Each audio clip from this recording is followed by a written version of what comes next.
iPhone maker Apple is on a really big push into India with both retail and manufacturing. We've just been hearing on a report through from Bloomberg that Apple has announced that its Indian manufacturing bases has just seen a total of $2.5 billion worth of output on iPhones in the factory between April and December last year. Now, that's more than double the previous full fiscal year. Now, China must be wondering what's going on here because the Chinese have seen the Foxconn factory shut down in Shenzhen over the last 6 or 8 months or so because of the Chinese authorities' insistence that people who meet to make these large manufacturing bases up stay at home if they are subject to any exposure to COVID. And this has caused a real problem for Apple. Apple has said enough's enough, we're moving further into India. But it's not just there, it's also just about to open two big retail bases, one in Mumbai and one in New Delhi, as it wants to see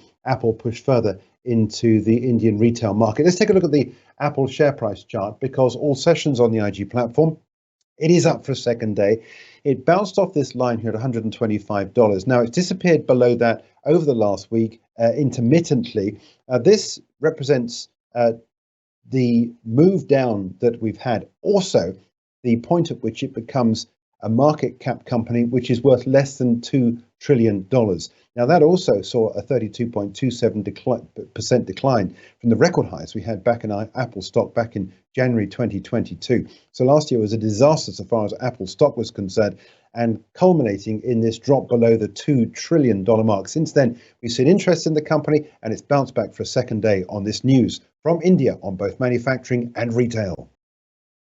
For more videos from us here at IGTV, join us on Twitter at IGCom, Instagram, and subscribe to our YouTube channel.